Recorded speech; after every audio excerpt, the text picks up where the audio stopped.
बात आपको और कहना चाहूंगा, विशेषकर नौजवानों को, कि नशे की प्रवृत्ति से राजस्थान और देश का नौजवान खात्मे के कगार पे। सबसे ज्यादा भोले भाले हमारे किसान के बेटे, वो किसी के झांसे में आ जाते हैं। अफीम की उंगली चटा दी किसी ने, 2 बार उंगली चटाई, क्या मजा आ गया, तीसरी बार में अफीम का आदी हो जाएगा।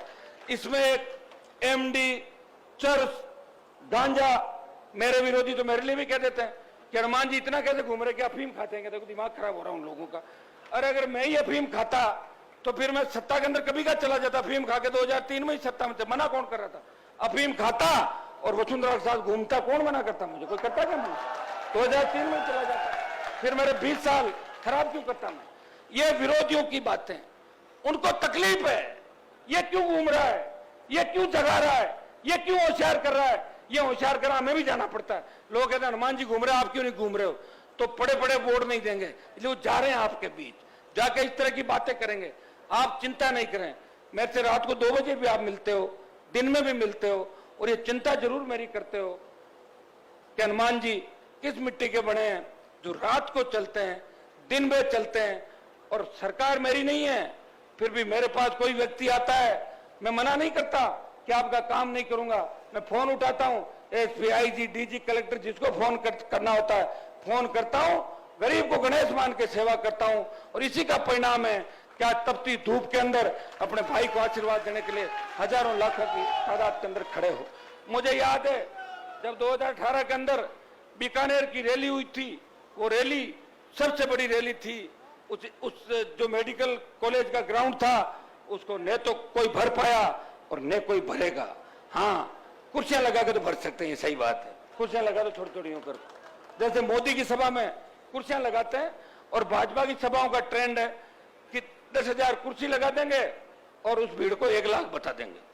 हम कुर्सियां नहीं लगाते, कुर्सियां लगाई ना 150 आप मेन लोगों के बैठने के लिए, बाकी सारे लोग बैठते हैं। हमारे इस गर्मी के अंदर देखो तापमान कितना है, फेट सड़क तक हजारों लोग इधर उधर होंगे। और सबसे बड़ी बात, अपने साधनों से आए, हमने एक भी साधन नहीं लगाया। ये होता है अपने व्यक्ति के लिए समर्पण।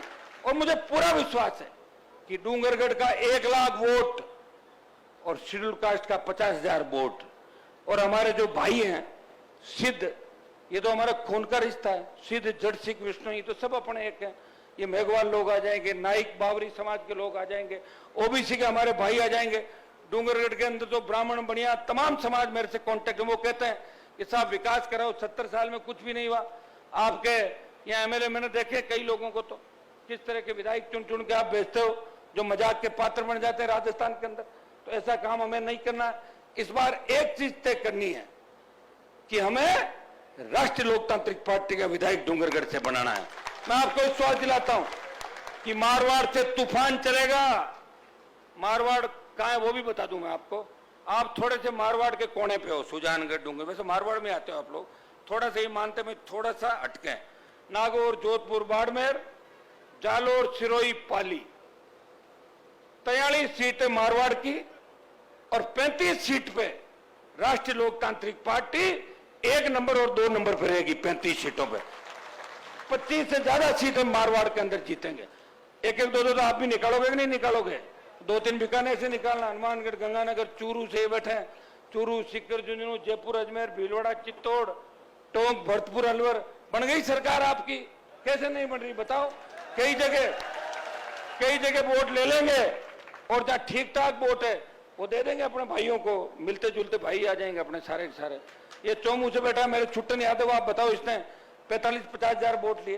पिछली बार आसिंद के अंदर गुजर उम्मीदवार था, 45-50 हजार वोट लिए। कोटपुतली से लेके नीम का थाना, सीकर से लेके और बल्लभनगर में जो ताजा चुनाव हुआ था 1 साल पहले, वहां उदयलाल डांगी जो किसान के बेटे हैं, उन्होंने 50,000 वोट लेके भाजपा की जमानत जब्त करा दी थी उदयपुर के मेवाड़ के अंदर। जिस मेवाड़ को भारतीय जनता पार्टी का गढ़ कहा जाता है, वहां भारतीय जनता पार्टी की जमानत जब्त हुई।